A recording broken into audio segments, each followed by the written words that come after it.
मुख्यमंत्री नीतीश कुमार शिक्षा विभाग की बैठक लेते हुए जानकारी देते हुए किस रूप में किस तरीके से राज्य सरकार ने शिक्षा में बेहतरी के लिए काम किया है, साथ ही साथ धन्यवाद करते हुए उन शिक्षा से जुड़े हुए वॉरियर्स का जिन्होंने लगातार अपने योगदान से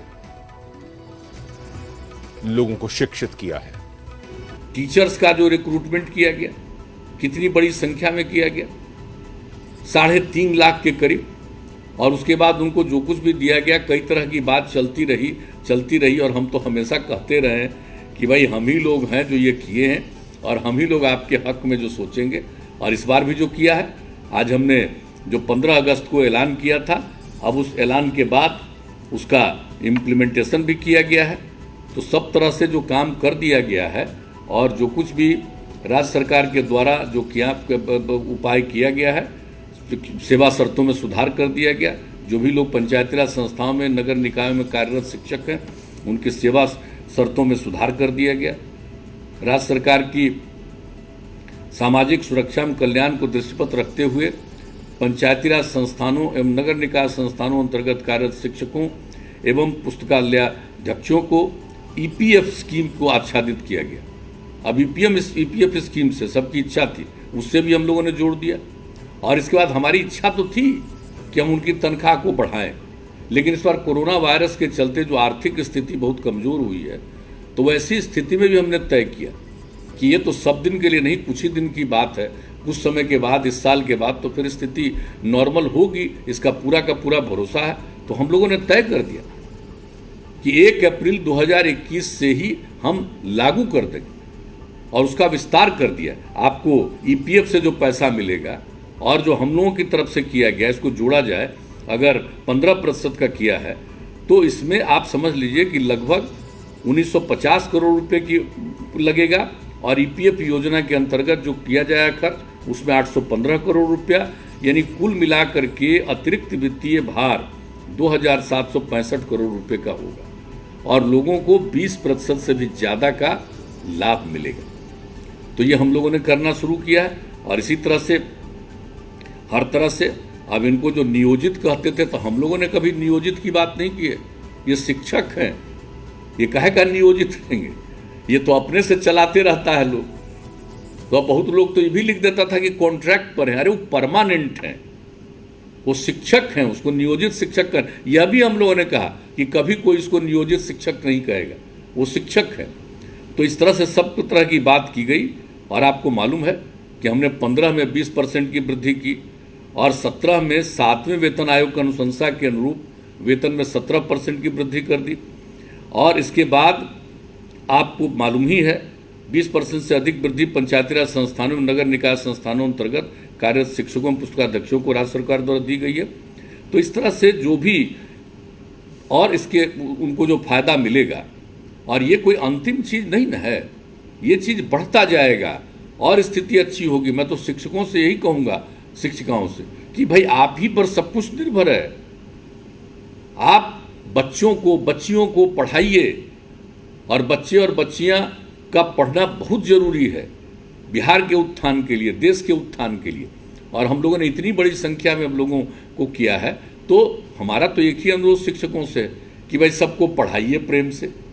और जब भी स्कूल खुले, अभी तो एक दूसरी स्थिति हुई है, और अब तो शिक्षा की स्थिति में सुधार लाने के लिए जो बांका में हुआ, वहाँ से एक उन्नयन बांका स्कीम, उसको पूरे देश में लागू किया। वो 2 विषय ही करता था, हमने 5 पर करवा दिया।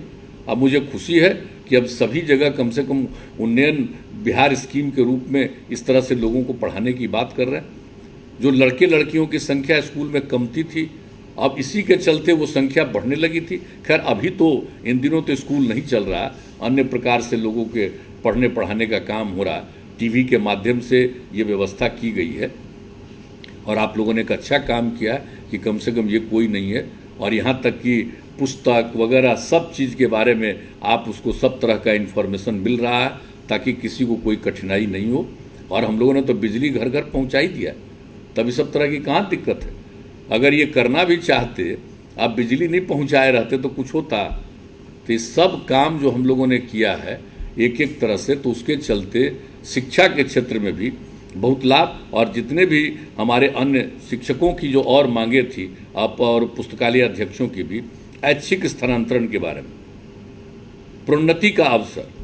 अब जो उच्च माध्यमिक विद्यालय में नीचे से कोई जाएंगे और उनको उनकी पोस्टिंग होगी, सपोज करिए कि आते, तो लोगों को ये लगता है कि उनका पे स्केल तो ज़्यादा है, लेकिन अगर ये नीचे पहले से पढ़ा रहे हैं तो उनको जो वेतन मिल रहा है, तो हम लोगों ने क्या गारंटी कर दी कि अगर ये दूसरे जगह भी अपर स्कूल में भी जा कर के ये नौकरी पाते हैं, तो जो इनको मिल रहा था नीचे, वो हर हालत में मेंटेन रहेगा, उससे भी कम उनको मौलिक मूल सैलरी वहाँ के शुरू में मिलने वाला था। तो वो नहीं हो, इनको पूरा का पूरा जो पहले से मिला वो तो मिले ही, लेकिन जो उसका और जो वेतनमान का लाभ होगा वो तो आगे और लाभ उनको मिलता ही जाएगा। तो एक एक चीज़ जो लोगों के मन में इच्छा थी, हम लोगों ने लोगों का ये पूरा करने का प्रयास किया है। और हम इतना ही कहेंगे कि हम लोगों को एक एक नज़रिया है, एक एक दृष्टिकोण है। और जिस तरह से स्कूलों का भी निर्माण हम लोगों ने करवाया, पंचायती राज व्यवस्था स्कूलों का भी, और जिस तरह से काम कराया गया, कहाँ होता था पहले स्कूल का, आप दे देते थे बाहर के लोगों को मिल जाता था, टेंडर बनता था, नहीं बनता था।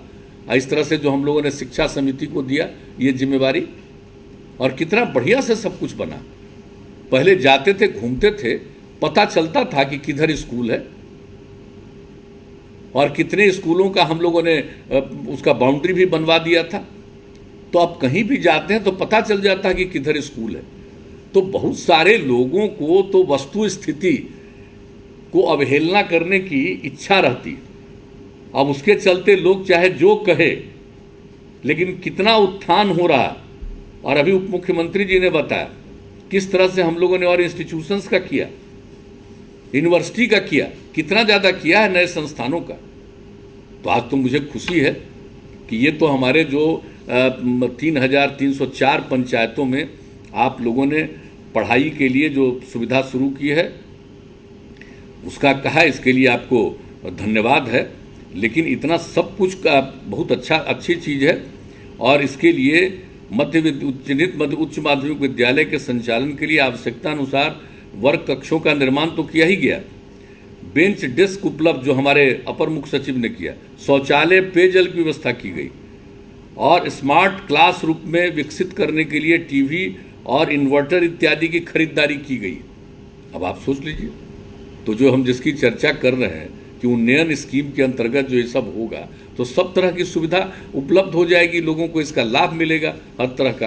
तो ये सब काम किया जा रहा है और मुझे पूरी उम्मीद है कि, और इसके बाद जो आप लोगों ने वचन दिया कि भाई 9वां से शुरू होगा, तो ये नहीं है कि 9वां के बाद आगे नहीं बढ़ेगा, 10वां, 11वां, 12वां, ये सब के लिए जो और भी जहाँ कहीं भी उसको बिल्डिंग की ज़रूरत है, जो कुछ भी ज़रूरत हो, निरंतर करते जाना।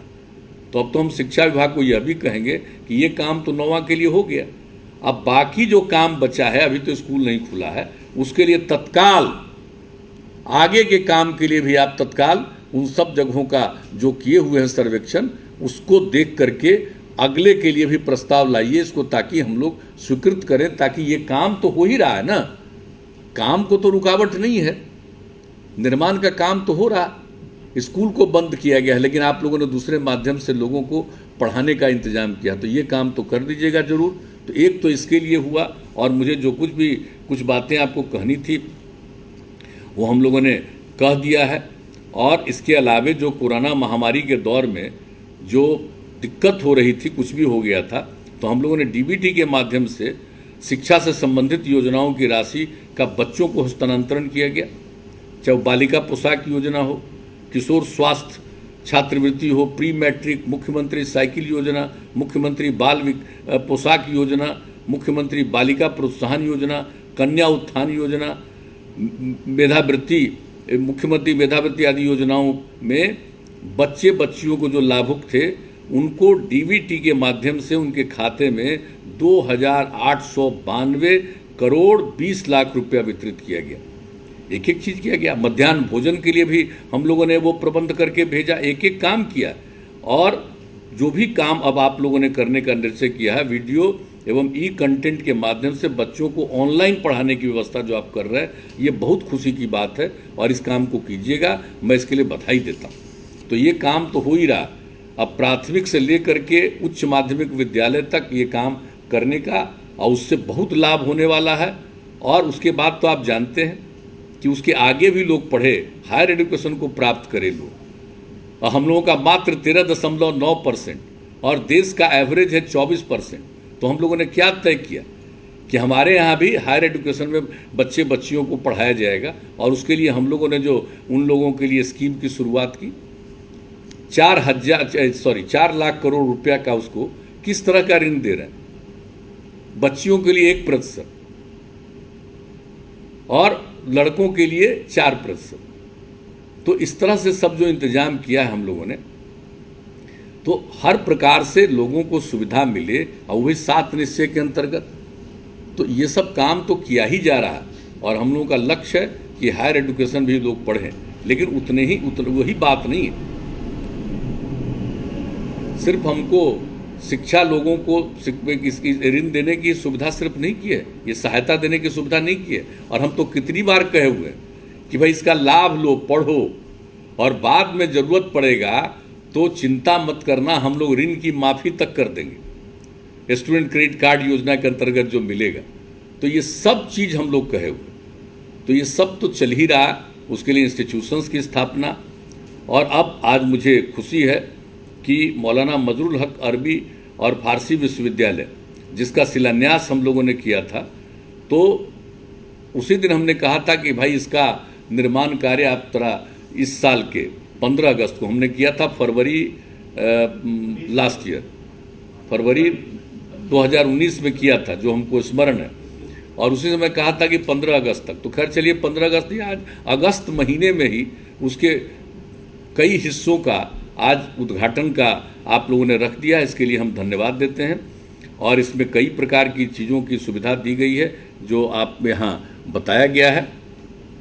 और ये जो मौलाना मजरूल हक की क्या भूमिका है, बापू के मित्र हैं, और जब 1917 में आए वो 10 अप्रैल को पटना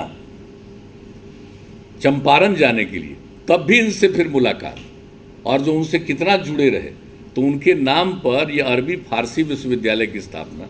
अब हमको नहीं पता है कि यहाँ कोई अरबी फारसी विश्वविद्यालय और कहीं है, यहाँ तो लोग बना तो दिए थे, घोषणा तो कर दिए थे, लेकिन जब हम लोग आए तो पता चला कि यहाँ काम पढ़ाई कुछ नहीं शुरू हुआ, न उसका ठीक ढंग से नोटिफिकेशन भी हुआ। तो ये सब काम तो हम लोगों ने किया ना, सब काम हम लोगों ने करना प्रारंभ किया। उनके लिए हम लोग तो चाह रहे थे कि एक अलग जगह ज़मीन का हम लोगों ने किया, एक्वायर करने की कोशिश की, वो भी हुआ, लेकिन कोई चला गया कोर्ट, अब वो रुक गया, तो फिर हमको चिंता होने लगी कि भाई इसको क्या करें। तब हमने सोचा कि ये जो हम लोगों ने बनाया है, अन्य सारे आर्यभट्ट ज्ञान विश्वविद्यालय है, चंद्रगुप्त इंस्टीट्यूट ऑफ मैनेजमेंट है, ये सब जो किया है, चाणक्य लॉ यूनिवर्सिटी बनाया है, कई और चीज़ों की स्थापना की गई है, तो हम वहीं पर दें तो लोगों को बहुत अच्छा लगा और उसी का शिलान्यास हुआ। अब आगे काम बढ़ गया, अब कितना तेज़ी से काम बढ़ गया है। और मुझे खुशी है कि यहीं पर छात्र छात्राओं के आवासन हेतु अल्पसंख्यक कल्याण विभाग द्वारा अतिरिक्त मदद की गई, उसका भी निर्माण हो गया है। तो ये सब काम जो किया गया है, इसके लिए मैं शिक्षा विभाग को बधाई देता हूँ। और यहाँ पर और भी ये इस मौलाना मजरूल हक अरबी एवं फारसी विश्वविद्यालय में सुविधा दी जा रही है इनके लिए, जो हमारे एक जो सुविधा, एक पूरा का पूरा एक मदरसा बोर्ड को भी वहाँ पर दिया गया। मुझे नहीं मालूम आज मदरसा बोर्ड वाला प्रारंभ हो गया है या नहीं हो गया है, हमको तो लगता है उसको भी जरूर, जब एक बार बिल्डिंग का उद्घाटन हो गया तो मान करके चलिए। और यहाँ पर तो बैठे ही हुए हैं हमारे मदरसा शिक्षा बोर्ड के अध्यक्ष यहाँ पर बैठे हुए हैं, तो उसका भी, अब उसको भी मदरसा शिक्षा के लिए भी तो हम लोगों ने सब तरह की सुविधा दी है। पूर्णिया में जा कर के क्या क्या नहीं कहा, सब तरह से मदरसा के शिक्षकों के लिए भी हम लोगों ने सब सुविधा दे दी, सब तरह की व्यवस्था की है।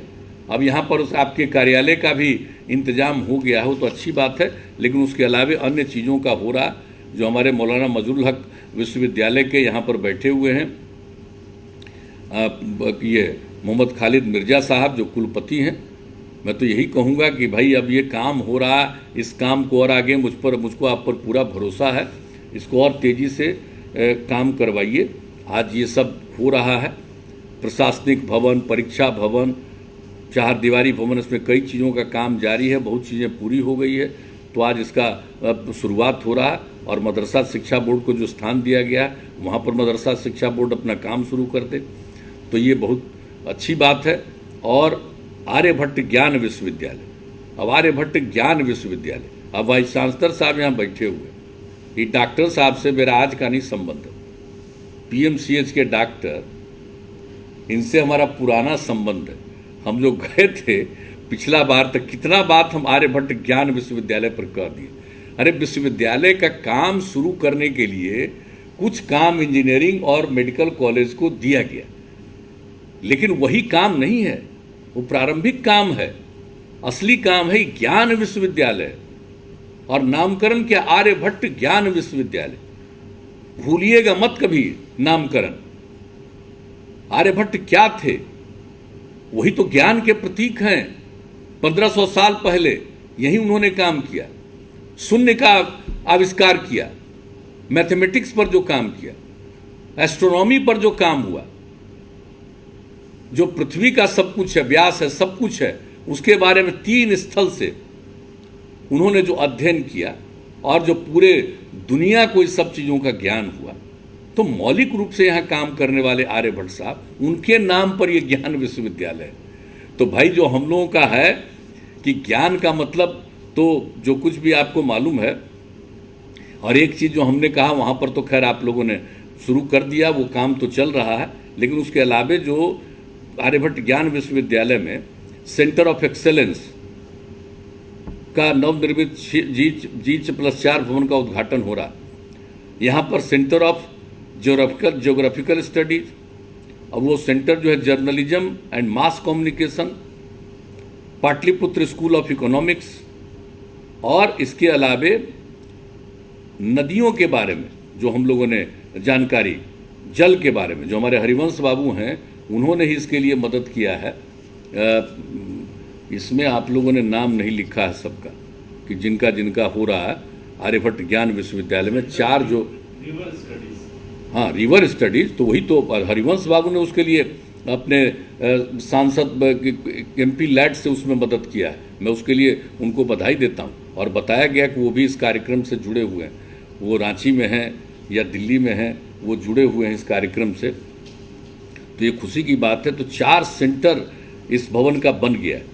और इसके अलावे भूलिएगा मत, वाइस चांसलर साहब, हाथ जोड़ करके हम कहेंगे कि जो बाकी 3 के बारे में और कहें तो उसका काम वाम अभी कुछ नहीं शुरू और कर पाए। भाई एस्ट्रोनॉमी, आर्यभट्ट नाम है ज्ञान विश्वविद्यालय का, तो एस्ट्रोनॉमी का नहीं होगा सेंटर। और हम तो उस दिन जहां पर कार्यक्रम चल रहा था बता दिए थे कि जहां पर ये फंक्शन हो रहा यहां पर ही स्पेस है। तो इन सब चीज़ों के लिए और 3 चीज़ों के लिए जो कहा है, उन सब के लिए भी हम समझते हैं कि ज़्यादा जल्दी से जल्दी सेंटर का अपना करिए। अगर सचमुच वो ज्ञान विश्वविद्यालय है भाई, मैं कितनी बार कहूँ, आर्यभट्ट नॉलेज यूनिवर्सिटी, ये अलग किस्म से यूनिवर्सिटी बनाया गया है, ये कॉमन यूनिवर्सिटी नहीं है। अन्य जो यूनिवर्सिटीज हैं उस तरह का ये कॉमन यूनिवर्सिटी नहीं है, एक अलग यूनिवर्सिटी है ज्ञान विश्वविद्यालय। इसलिए इसको जरा सा जो हम लोगों का विचार था, जो सोच था, जिसके चलते इसकी स्थापना की, अब ऐसा नहीं होना चाहिए कि हम लोगों ने इसकी स्थापना कर दी और जो हम लोगों का सोच था वो बिखर जाए। नैनो टेक्नोलॉजी वाला तो काम शुरू किया था, वो तो एक अच्छा था, कितना बढ़िया काम, हमने जाकर के देखा कितना अच्छा वो काम लोग कर रहे हैं। उस काम में उनको प्रोत्साहित कीजिए। और दूसरी बात है 4 सेंटर, डायरेक्टर का भी अपॉइंटमेंट हो गया, तो इन 4 सेंटर्स पर काम हो। और बाकी 3 के लिए जो मैंने सुझाव दिया उसके लिए आगे काम होना चाहिए। तभी हमको आर्यभट्ट ज्ञान विश्वविद्यालय बताइए, जब भी मन में कभी याद आता है तो ये सब चीज़ें मेरे मन में घूमने लगता है कि भाई सब आप लोग विद्वान लोग हैं भाई, आप लोगों को जिम्मेवारी दी गई है, कुछ तो कीजिएगा। कानून बना देते हैं हम लोग, एक्शन बना देते हैं, कैसे क्या नॉमिनेशन होगा, क्या चयन होगा, तो आप ये सब काम कर दिया। और जो हमने आर्यभट्ट ज्ञान विश्वविद्यालय का जो कंसेप्ट था उसको यूनिवर्सिटी में काम करने वाले लोग उसको भूल जाएं। ये तो हम पिछली बार भी गए थे, इन चारों का शिलान्यास का कार्यक्रम, ये आर्यभट्ट ज्ञान विश्वविद्यालय का जो उद्घाटन हुआ था, कितना सुंदर बिल्डिंग बना।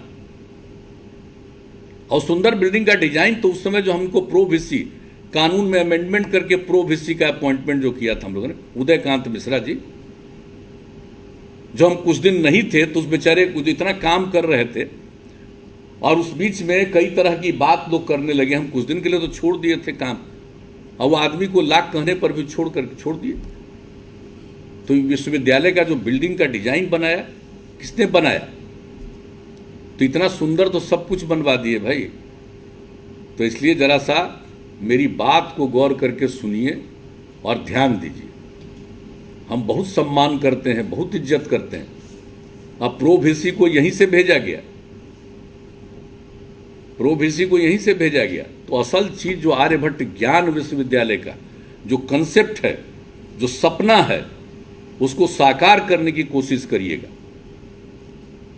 और हम ये बात आज भी कह रहे, इसके पहले उद्घाटन के दिन भी कहे, इसलिए उस दिन तो और हमने विस्तार से कहा था। आज हम आपको संक्षेप में ही याद करा रहे हैं, इसको देखिएगा। चंद्रगुप्त प्रबंधन संस्थान में भी और लड़कियों के लिए छात्रावासों का हुआ है, ये बहुत अच्छी बात है। और चंद्रगुप्त प्रबंधन संस्थान हम काहे हर बार बोलेंगे, चंद्रगुप्त नामकरण काहे किया? तो आपको सब लोगों को मालूम है कि चंद्रगुप्त का नामांकन हम लोगों ने क्या किया। तो चाणक्य लॉ यूनिवर्सिटी बनाया, चाणक्य के चलते ही चंद्रगुप्त सम्राट बने। लेकिन ये सम्राट ऐसे रहे कि कभी चाणक्य को कोई तकलीफ नहीं हुई, मामूली बात नहीं है। इसलिए उनका जो शासन करने का तो था ही, और चाणक्य का गाइडलाइन जो था ही, लेकिन उसके साथ साथ जो उनमें काम करने का जो तौर तरीका, मैनेजमेंट था, इसलिए हमने कहा चंद्रगुप्त इंस्टीट्यूट ऑफ मैनेजमेंट। अब तो राष्ट्रीय जो मैनेजमेंट इंस्टीट्यूट है वो भी आ गया है गया में, लेकिन जरा चंद्रगुप्त प्रबंधन संस्थान है भाई, इसको भी कोशिश करिए, नामकरण याद रखिएगा। चंद्रगुप्त तो उनके नाम पर रखे हुए हैं, तो जरा इस सब बात का ध्यान रहे, स्टैंडर्ड हो। और हमारे चीफ सेक्रेटरी साहब भी हैं भाई, और कोई चीज़ ज़रूरत हो, अपर मुख्य सचिव बैठे हुए। अब अपर मुख्य सचिव तो कुछ ही दिन के बाद इनका सेवा समाप्त होने वाला है, अगस्त तक में। अब तक आप लोगों ने काम किया भाई अपर मुख्य सचिव, मैं विशेष तौर पर आपको बधाई देता हूं कि कम से कम आपने जो हम लोगों का सपना था वो उस काम को पूरा करने के लिए आप लोगों ने बहुत कोशिश की है। इसलिए अब हम कितना ज़्यादा आप सब लोगों को बोलें, हर तरह की बात हो रही है और हर तरह की सुविधा राज्य सरकार की तरफ से हम लोग करने का प्रयास करते हैं। और आप जानते ही हैं कि शिक्षा के क्षेत्र में अभी हमारे उप मुख्यमंत्री जी जो शुरू से वित्त का सारा अपना जिम्मेवारी संभालते हैं, क्या हुआ भाई 2005 में जो आए थे हम लोग, तो कुल बजट शिक्षा का कितना था? 4,366 करोड़। और अब क्या है शिक्षा का बजट? 35,191 करोड़ रुपया। और जो बिहार सरकार का बजट है, पूरा जो बजट है, उसका लगभग 20% इस राज्य में हम लोग शिक्षा पर खर्च करते हैं। अब बिहार के बारे में तो वो आदत है, सही बात ठीक ढंग से कभी कोई रखता नहीं है, कभी कोई सोचता है, कहीं सुने हैं, ये कहीं चलता है कि बिहार जैसा जो गरीब राज्य है, इतनी बड़ी आबादी का है, इतना बड़ा प्रजनन दर है, और उसको किस तरह से हम लोग काम करने की कोशिश किए शिक्षा के क्षेत्र को बढ़ावा देने के लिए। तो इतना सब काम किया है। लोगों को तो बहुत सारी चीज़ों का नहीं आज, और कुछ लोग कुछ दूसरे तरह की चीज़ों को प्रचारित करते रहते हैं। खैर, जिसको प्रचारित करने में आनंद आता है प्रचारित करिए, हमें कोई एतराज़ नहीं है। हम लोग तो काम करने वाले, सेवा करने वाले, हम तो हर रोज कहते हैं सेवा ही हमारा धर्म है। लोगों ने मौका दिया है, जनता मालिक है, जनता ने मौका दिया हम सब लोगों को काम करने का आज तक, तो हमारा कर्तव्य है कि हम लोगों की सेवा करें।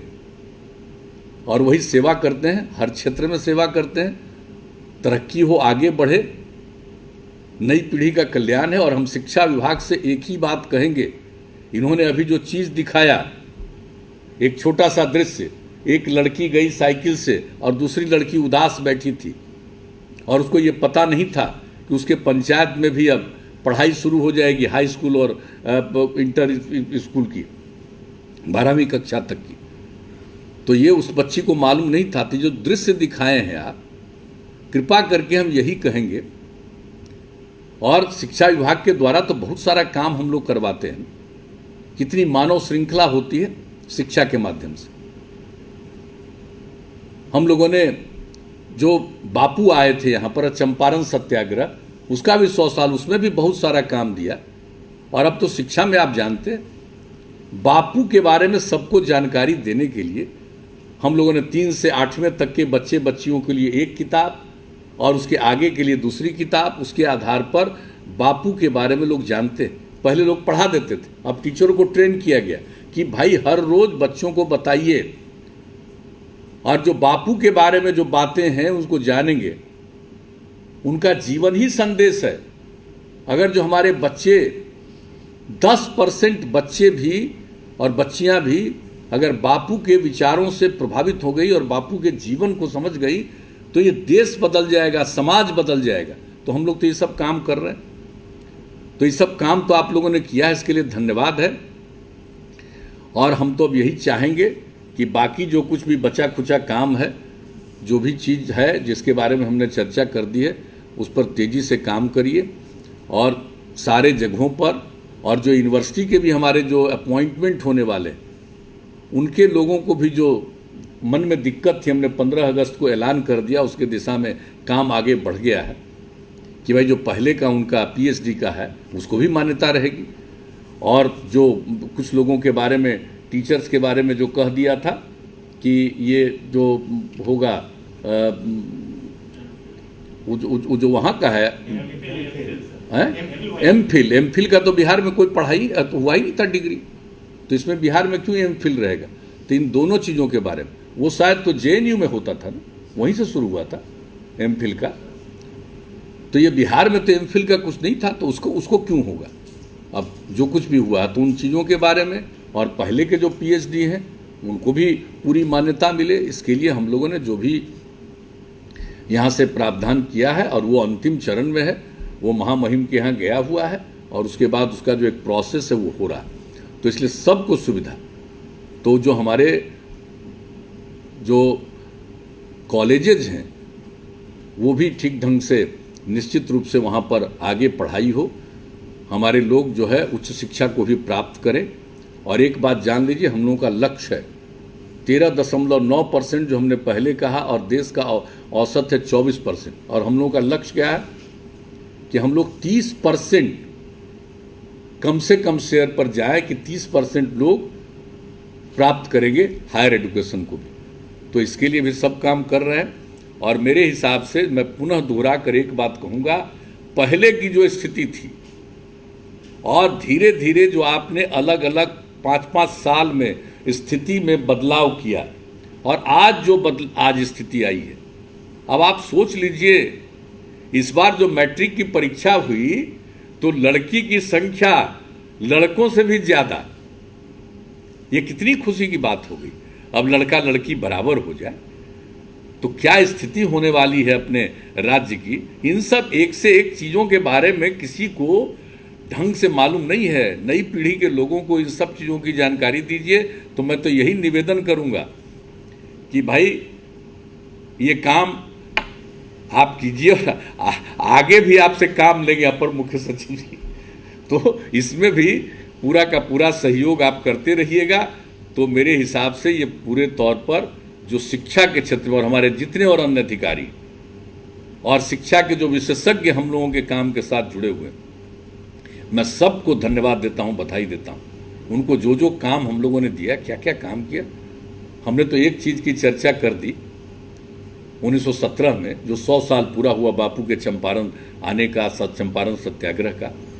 लेकिन उसके बाद भी जो सब काम किए, चाहे हम लोगों ने शराबबंदी लागू किया तो उसके लिए जो हम लोगों ने मानव श्रृंखला बनाई, फिर जो हम लोगों ने लागू किया बाल विवाह और दहेज प्रथा के खिलाफ, तो उसके लिए जो किया, तो उस सब में जो आपका सहयोग, और इस बार जो जलवायु परिवर्तन अभियान जब मिशन मोड में लागू करके अभियान जो शुरू किया, और इस बार जो 19 जनवरी को जो मानव श्रृंखला बनी, सबका रिकॉर्ड तोड़ करके 5 करोड़ 16 लाख से ज़्यादा संख्या लोगों की 18,000 किलोमीटर से ज़्यादा बढ़ी। इसमें शिक्षा विभाग ने अग्रणी भूमिका निभाई, मैं इसके लिए भी धन्यवाद देता हूँ। तो वह शिक्षा का मतलब क्या है आप समझ लीजिए, सिर्फ पढ़ना नहीं, सचमुच कॉन्शस होना, ज्ञानी होना, तो इन सब चीज़ों का लक्ष्य है। तो इसके लिए भी मैं शिक्षा विभाग को धन्यवाद देता हूं। और आज आप लोगों ने जो कुछ भी काम का आज उद्घाटन करवाया है विभिन्न जगहों पर, उसके लिए भी हम बधाई देते हैं। और थोड़ा बहुत सभी इंस्टीट्यूशन के बारे में हमने कह दिया। अब जरा मेरी बात पर प्रेम पूर्वक ध्यान रखिएगा, ऐसा मत समझिएगा आर्यभट्ट के वाइस चांसलर साहब और दूसरे लोग कि मैं कोई आपको अन्य तरह से कुछ कह रहा हूं। मैं तो सिर्फ बार बार ये कहूँगा, मेरे सामने आइएगा तब भी मैं कहूँगा, क्योंकि जो मकसद है आर्यभट्ट भूलिएगा मत, और ज्ञान विश्वविद्यालय, तो ये सब तो हो। और अन्य जगहों पर जो कुछ भी हम लोगों ने स्थापना की है, उन सबों के लिए, अन्य यूनिवर्सिटीज़ के लिए, अन्य इंस्टीट्यूशंस के लिए जो भी करना होता है, वो सब के लिए हम लोग काम कर रहे हैं। वो तो हम लोग करना चाहेंगे, और जो भी अब तक अवसर मिला है, हम लोगों ने अपनी क्षमता भर सेवा करने की कोशिश की है। और शिक्षा विभाग ने शिक्षा के क्षेत्र को उन्नत करने के लिए जो काम किया, ये कोई मामूली बात नहीं है। तो जो हमने बता दिया है, तीसरी बार हम कहेंगे कि ज़रा इसकी जानकारी पूरे तौर पर नई पीढ़ी के लोगों को दीजिए कि कहाँ से कहाँ गए। हमारे उप मुख्यमंत्री जी एक बात बता रहे थे, लेकिन अभी भी जहाँ शिक्षा के बारे में कोई ध्यान नहीं था, अगर हम इसको कह दें ध्यान की जगह हम सेंस शब्द का प्रयोग कर देते, तो लोग तरह तरह की बात मेरे खिलाफ करते। लेकिन हम नहीं कहते कि सेंस नहीं है, हम कह रहे ध्यान नहीं है।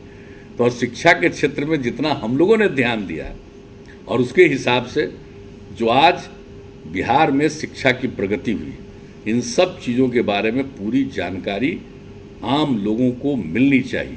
यह कोई राजनीतिक बात नहीं है, ये काम है और ये सेवा है, इसकी जानकारी सबको मिलनी चाहिए। तो इतना ही कहते हुए आप सबको मैं पुनः धन्यवाद देता हूं, और जितने लोग इस कार्यक्रम में शामिल हुए हैं सबको मैं बधाई देते हुए अपनी बात को समाप्त करता हूं। बहुत बहुत धन्यवाद।